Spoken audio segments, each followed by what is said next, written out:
The Blue Jays have forever been aggressive in international signings, making an impressive run through the past 4 years. On Wednesday, the Jays made it official, signing No. 4-rated international prospect, shortstop Elvis Martinez for a reported $3.5 million, 70% of the Jays' total pool of just under $5 million. Martinez was born 3 months after the Twin Towers were brought down. In this Mayfile photo, Toronto Blue Jays general manager Ross Atkins, center, speaks to reporters including the Stars' Richard Griffin, left, Fred Thornhill, the Canadian Press. To put that in perspective, that amount is more than the Jays' signing bonus to Texas high school shortstop Jordan Groshans, their first-round pick in June 2018, 11th overall. The Groshans bonus was reported by Baseball America as $3.4 million. Martinez, a native of the Dominican Republic, had already verbally agreed, but the Jays were waiting for an actual signature on contract before confirming the announcement. The Jays have been one of the most active teams in international scouting, going back to the early 80s with Dominican super scout Epi Guerrero. Read more. Article continued below. Jays lose Estrada early, then rally late to beat Bautista. That's opinion. Halfway through the season, Blue Jays are just as mediocre as they were last year. Opinion, values, risk appear to be the stumbling blocks in Jays talks with Donaldson in 2015. The prize was Dominican third baseman Vladimir Guerrero Jr. In 2016, it was Cuban shortstop Lourdes Gurriel Jr. and in 2017, shortstop Miguel Giraldo, another Dominican, believed by many to be the best hitter available. The MLB pool of international free agents is comprised of players not covered by the June draft. The only countries covered by the draft are the US, Canada and Puerto Rico. Players must be at least 16 and turn 17 during the first year of the first contract. If you have noticed that many of the Jays signings are listed as shortstops, there is a method to that strategy.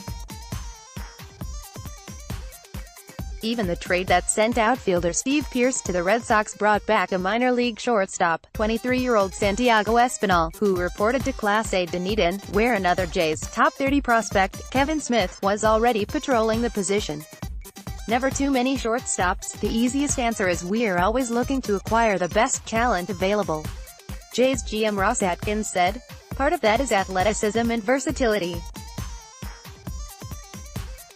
With middle-of-the-diamond players, what comes from that is it's easier to move off of that position to a corner than to move to the middle. Article continued below. There's a lot of converted shortstops that are playing other positions, especially when they're 16, 17 years old. It's not that we have a philosophy to sign multiple shortstops and stock up on shortstops, it's more that we have a philosophy to acquire the best possible talent. Atkins would not go so far as to say the Jays are deadline sellers, readying to rebuild a franchise that seemed to get visibly old together after reaching the ALCS 2 years in a row, 2015-16, but he more subtly insinuated that this is an organization definitely looking beyond 2018. Our needle has started to point more toward the future than the present. Atkins admitted. Is there some advantage to moving players sooner? I think the only advantage to moving sooner is that there is some premium paid by other teams for the return, the number of days he is going to be on the roster. Strategically, understanding where the markets are and knowing what the interest is, that's when you can then determine if a bird in the hand is better than anxiety. Pete the Blue Jays fan lets the club know that he thinks they should bring up Vladimir Guerrero Jr. to the big club on May 24, 2018. Richard Loudons, Toronto Star. If the Jays are anxiously looking toward the future, toward getting younger, does that necessarily mean that prospects like the 19-year-old Guerrero Jr., currently ranked No. 1 prospect in MLB, will be called up as soon as he is healthy again? The Jays are still seen as conservative when it comes to advancing youngsters through the system. While players like Ronald Acuna Jr., Braves, Juan Soto, Nets, Gleyber Torres, Yankees, and Rafael Devers, Red Sox, are making an impact with contenders, the Jays slow play their studs. I think in general the industry has shifted a bit towards the players that are faster and players that have supreme athleticism. Atkins admitted. Oftentimes those players are under 30 years old. It's a much bigger discussion on exactly how that happens, and I don't know the philosophy of 29 other teams. It's a balance, and in an ideal world, you don't want the offensive production and performance, or the defensive production and performance to override the need for learning in another aspect of someone's game. Ideally, you don't want that to happen at the major league level. There will be development at the major league level, but you would like to exhaust all the development that could have been done in the minor leagues. Really, it's usually a relatively simple equation. It's what's best for the player, what's best for the team and the organization, and what opportunity do you have for them. It's not as much about level to level. It's about what's best for the player, what's best for the organization. So Vlad will complete his Jays development, the advancement of his entire game in the minors, whether fans or the player himself agree with it. Meanwhile, many other Jays veterans are already out there, available to teams for the right price. That list is led by the healthy left arm of starter J.A. Happen platoon outfielder Curtis Granderson.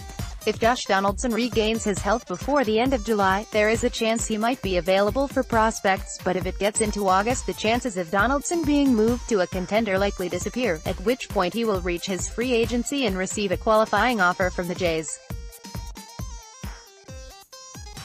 Starting pitching is one area that is developing quickly within the system, led by left-hander Ryan Beretsky and the more surprising emergence of Sam Gaviglio. The Jays' plan was always to start the season with a rotation of known commodities, backed by Joe Biagini, and then await the first-half development of others. Pitching has been a highlight for us this year, Atkins admitted proudly. Sean Red-Foley, T.J. Zuch, Canadian Jordan Romano. There are others. The injured Nate Pearson will get back to pitching. Yennsy Diaz has been pretty good. Needless to say, Jays fans will have a chance to see several more of the organization's top prospects, likely sooner rather than later. Richard Griffin is a sports columnist based in Toronto. Follow him on Twitter, @GriffinStar.